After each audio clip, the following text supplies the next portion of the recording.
Hey everyone, and welcome. Today we're going to dive into something that, let's be honest, connects every single one of us. Food.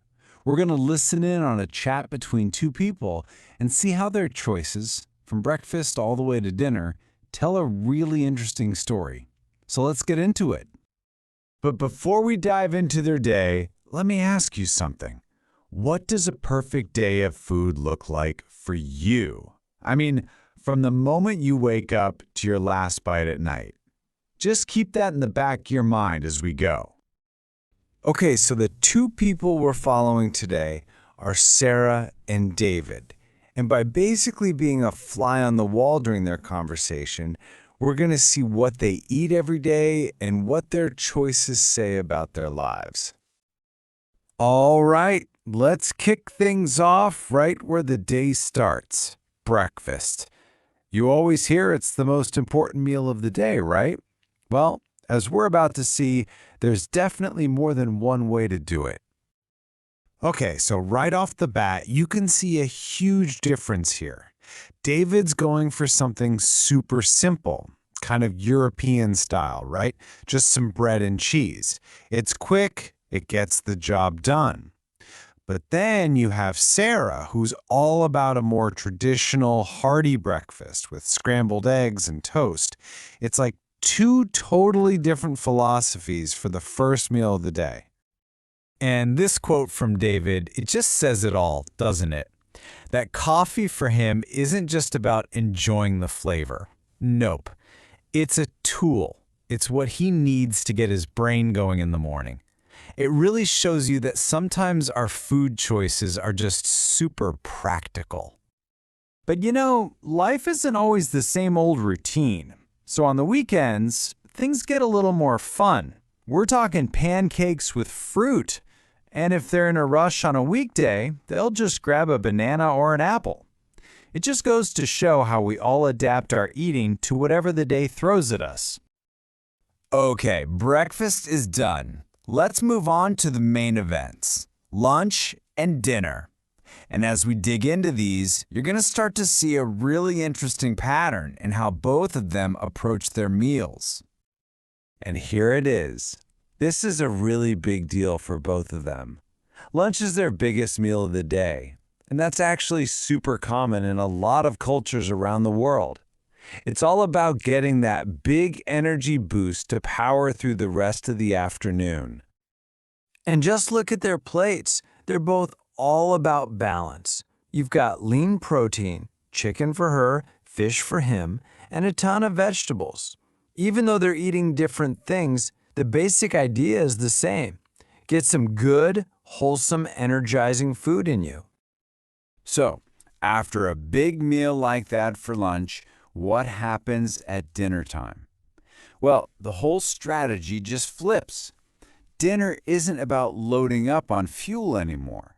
It's about having something lighter, something easier on the system before winding down for the night.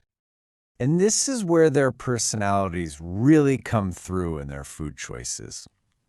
Sarah goes for something really comforting and simple, like a warm vegetable soup. David, on the other hand, he's all about the classics. We're talking spaghetti or maybe even a Friday night pizza. Ah, pizza night. Seriously, who doesn't love that feeling? This is just one of those things that's so much more than food. It's a ritual, right? It's the signal that the week is over, it's time to kick back and relax. It's a universal joy. Okay, so we've covered breakfast, lunch, and dinner, but what about all the time in between? Now let's get into the fun stuff, the snacks, the drinks, and what they consider their absolute all-time favorite foods. When it comes to snacking, their whole philosophy is just balance. Yeah, most of the time they're grabbing something healthy like an apple or some yogurt, but, and this is key, they're not afraid of an occasional treat. It's all about moderation, not about saying no to everything. So if we get a little more specific, what are their favorites? Well, their fruit choices are different, but look at this. They both love broccoli. I know. Broccoli can be a little controversial, but it's got at least two big fans right here.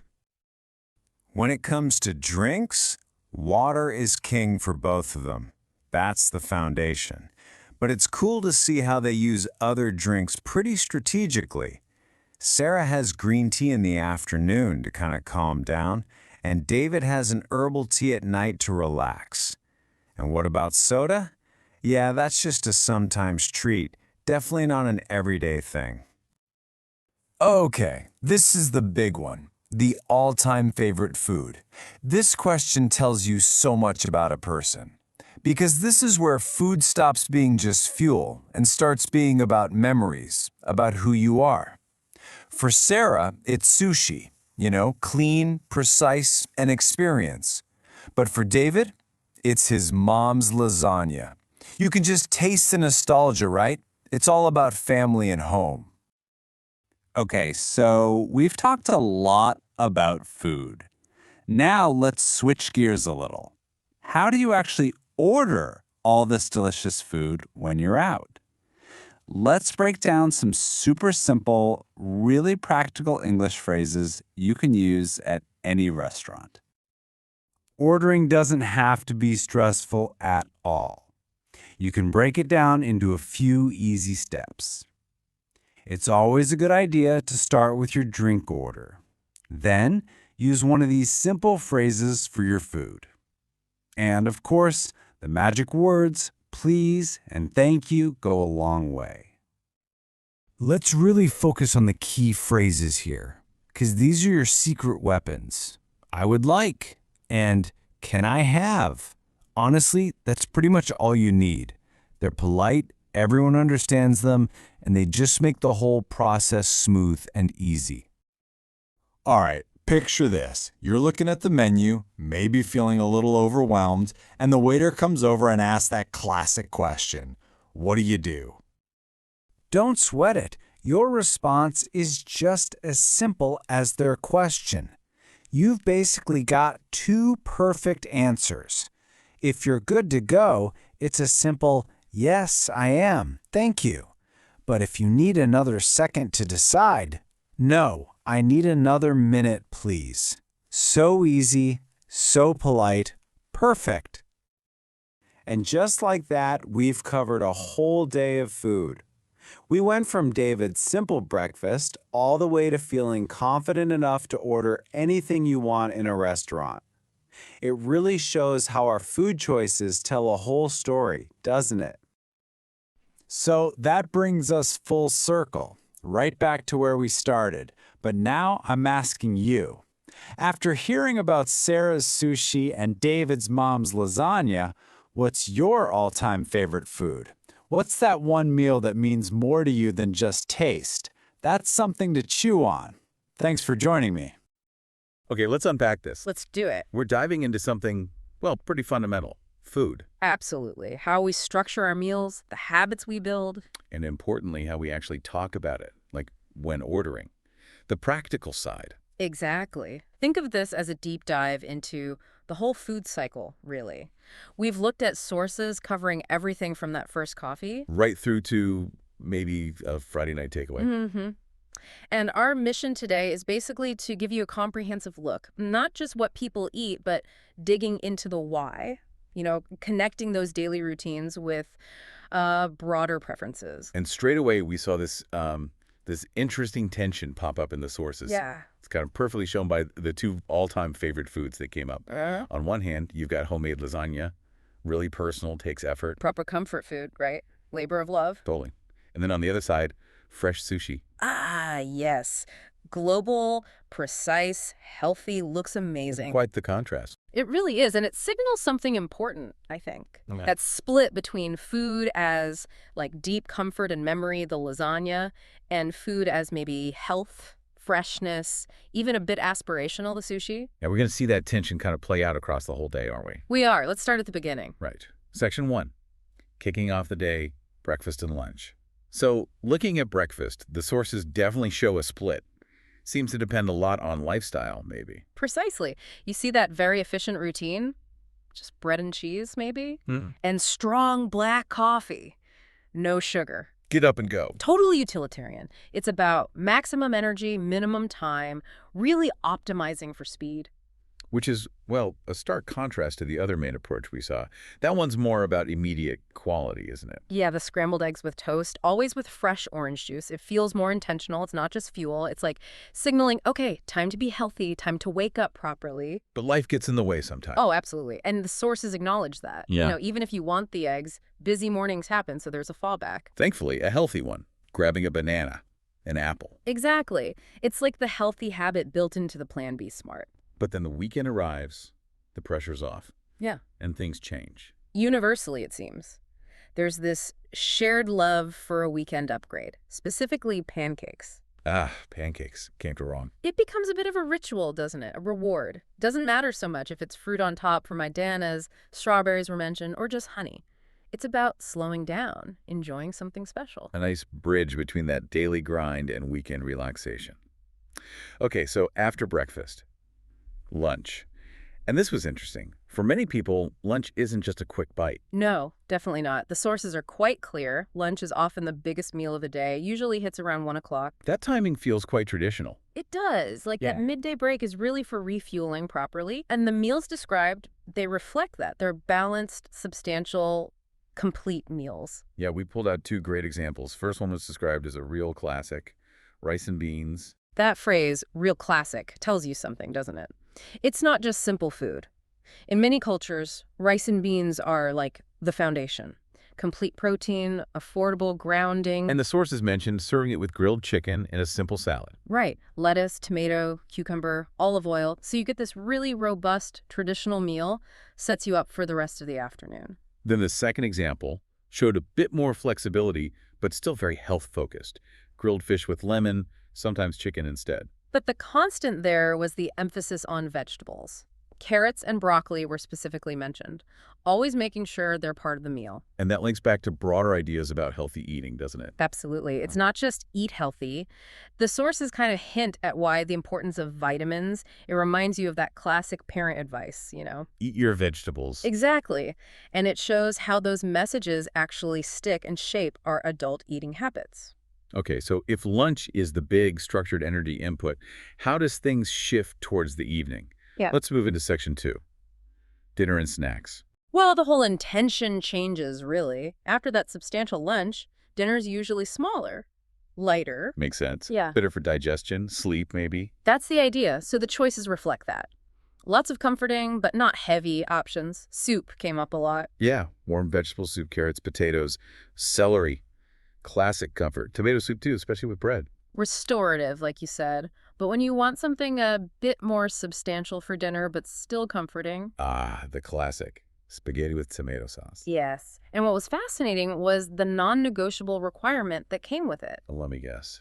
Cheese. Lots of cheese. That specific detail, lots of cheese, tells you this isn't about being restrained. It's pure enjoyment. Simple pleasures. Now, shifting from the weekday routine, Friday night. Yeah. Seems like there's a shared ritual there too. Oh, definitely. Pizza night, it really marks the end of the week for many. A common ground. But even then, individual tastes come through. Yeah, that was interesting. You have the purists, right? Margarita pizza, just cheese and tomato. Simple, traditional. And then you've got the pepperoni fans. Looking for that extra flavor, that bit of spice. It shows how even shared rituals get personalized. Okay, what about the gaps between meals? Snacks. Yeah. The advice seems to be about balance, right? Not just constant treats. Absolutely. The default snack should ideally be something healthy. Fruit again, apple, banana, or maybe yogurt. Sensible. But let's be honest. Sometimes you want something else. Exactly.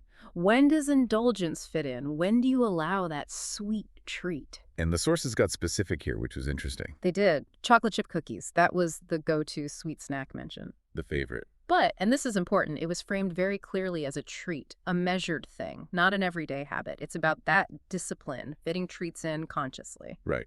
Which brings us back maybe to those ultimate favorite foods we mentioned at the start.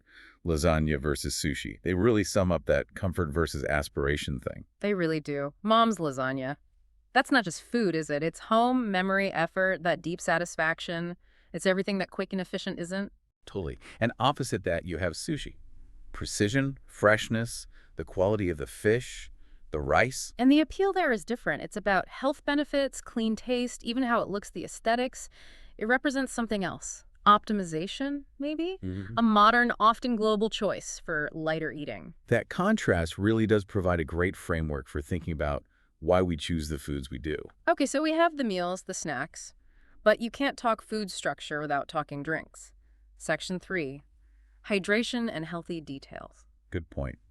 And the main message here seems pretty straightforward, but crucial. Water. Drink water. Right. Most of your daily intake should be water. It sounds basic, but the sources stress how essential it is. Drink enough, carry a bottle. It's the foundation for everything else, really. It is. And then we saw the coffee preferences again, reinforcing that morning split Right, the strong black coffee for pure function. versus the slightly softer coffee with milk and sugar. But tea had a really interesting role too, didn't it?